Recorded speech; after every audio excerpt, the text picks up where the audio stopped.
Our gospel reading this morning is taken from the Gospel of Jesus Christ according to John, chapter 8, verses 1 through 11. And if you'd like to read along in your pew Bibles, you'll find it in the New Testament on page 135. Then everyone went home, but Jesus went to the Mount of Olives. Early the next morning, he went back to the temple. All the people gathered around him, and he sat down and began to teach them. The teachers of the law and the Pharisees brought in a woman who had been caught committing adultery, and they made her stand before them all.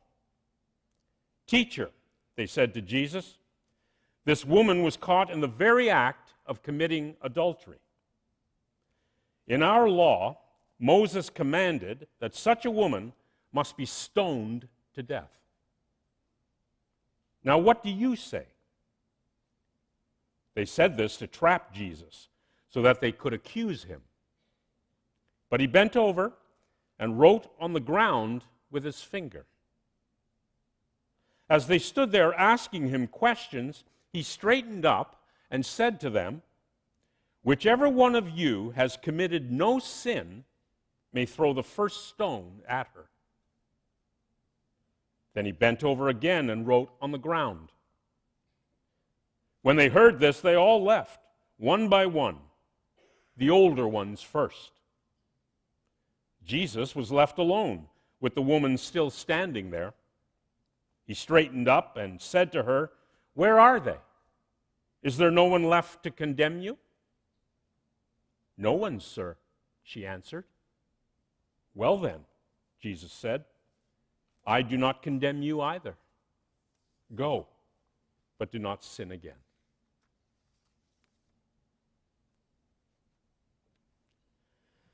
Last Sunday, I began a series of messages for Lent on the subject of miracles.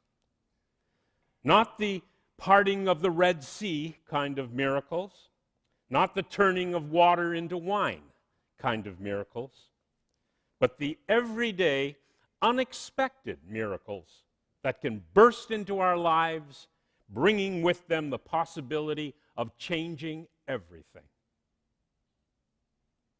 Unexpected miracles, like the story we just heard about the woman who was caught not for speeding, not for shoplifting, but for adultery. And in Jesus' day, that sin was punishable by death by stoning. As the story goes, Jesus was in the temple courts that day, where the woman was brought to him. Her accusers had swarmed her. She was forced to stand before them. They held stones in their hands, ready to throw them and to rid themselves of her. But before they exacted justice, they asked Jesus what they should do. The law of Moses was explicit. They were commanded to stone her. But what did Jesus have to say? Jesus bent down and started writing something in the ground. Maybe he wrote the words they would know, words from the prophet Micah. "And what does the Lord require of you? To act justly, and to love mercy, and to walk humbly with your God." Maybe he wrote words written by the psalmist. "May your unfailing love come to me, O God, your salvation according to your promise." Or maybe these words from the same hand, "But with you there is forgiveness." We don't know what Jesus wrote. We're never told. But the teachers of the law and the Pharisees kept questioning him. They kept pushing him for an answer. And at last he stood and said to them, "If any one of you is without sin, let him be the first to cast a stone at her." He answered their question all right, but it was not the answer they were expecting. He turned the tables. He turned the light of scrutiny on them. And for all that was good or righteous or worthy of praise, when they looked at themselves in that light, they found themselves lacking. For in truth, they were all in the same boat. In truth, not one of them was without sin. And having answered them, he stooped down again and wrote in the ground. Maybe he wrote these words, words he himself had spoken. Do not judge, or you too will be judged. For in the same way you judge others, you will be judged. And the measure you use, it will be measured to you. We don't know what Jesus wrote. We're never told. But the end result was astonishing. From the oldest first to the youngest, the men dropped their stones and walked away, until only Jesus was left with the woman still standing there. And Jesus spoke to her. Simple words. He asked her, "Woman, where are they? Has no one condemned you?"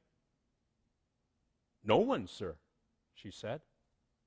"Then neither do I condemn you," Jesus declared. "Go now and leave your life of sin."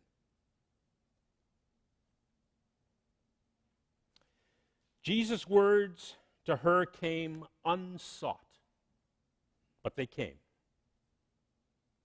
In him, there was no condemnation, no retribution, no scathing judgment. Through him came an unexpected miracle. The drab commonplaceness of her weary and unillumined life disappeared like a fog in the morning sun. The glory of God had shot through her life. In that unexpected moment, she was given unfailing love and forgiveness. Unfailing.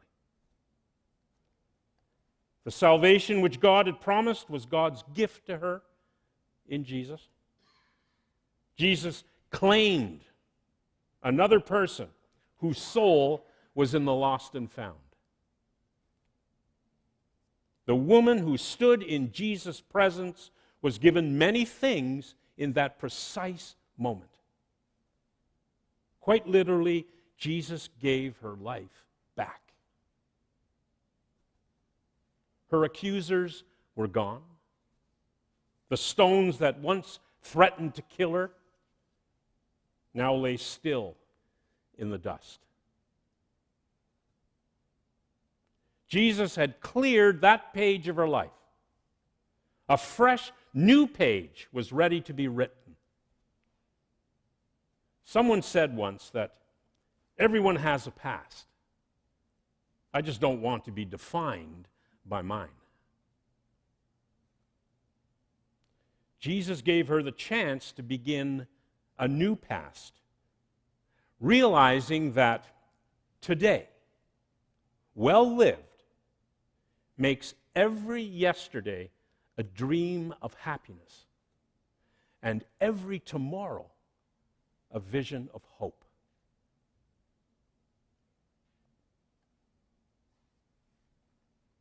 Jesus didn't condemn her, but he did call on her to do something. For you see, God's love will never let you go. God's love will never let you down. And God's love will never let you off the hook. He called on her to leave her life of sin, to walk away, as the accusers had walked away. Walk away into a new way of living. To become the woman God's love would empower her to be. For only then could this unexpected miracle truly transform her life.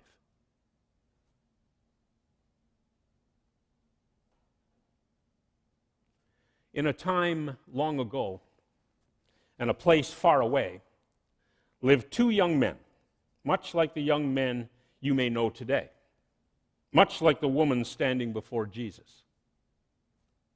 The two brothers were likable but undisciplined, with a wild streak in them. Their mischievous behavior turned serious when they began stealing sheep from the local farmers. A serious crime in that rural place, in that time long ago and place far away.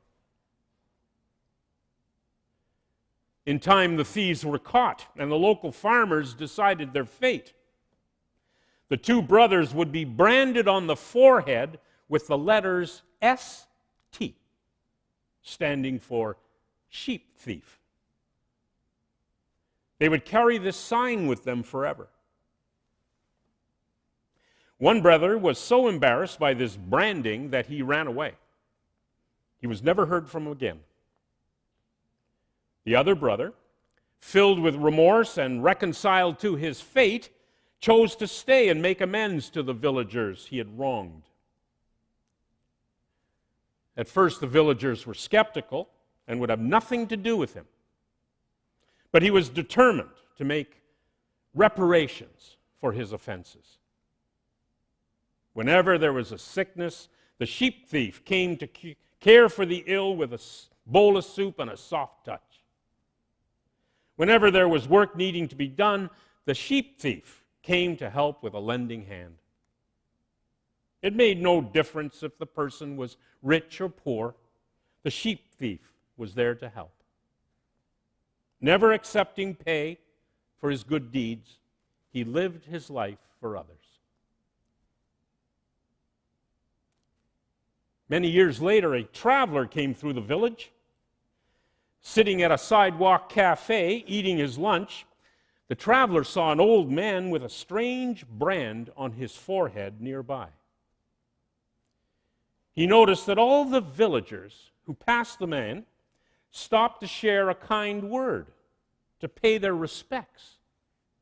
And children stopped their play to give and receive a warm hug. Curious, the stranger asked the cafe owner, "What does that strange brand on the old man's forehead stand for?" "I don't know. It happened so long ago," the cafe owner replied. Then, looking at the ST branded on his forehead and pausing briefly for a moment of reflection, he continued, "I really don't know, but I think it stands for saint."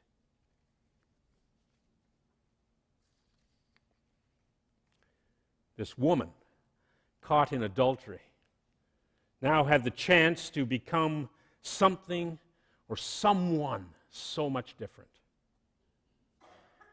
If, as the saying goes, everyone has a past, I just don't want to be defined by mine, she now had this unparalleled opportunity to be defined not by her past, but by her today and by her tomorrow. Not by her sin, but by her forgiveness. Not by anything in her life, but by God's grace. It was a create in me a pure heart opportunity. A renew a steadfast spirit within me second chance. And today, we all stand in the presence of this same God, the God of unexpected miracles. We have come to this place just as we are, but we don't have to remain just as we are. We can leave this place of unexpected miracles different people. Wherever we go, we can take a different self with us. A forgiven self. A given another chance self. There's a new song we can sing. We ourselves can become an unexpected miracle. So let this be our time. Your time. My time.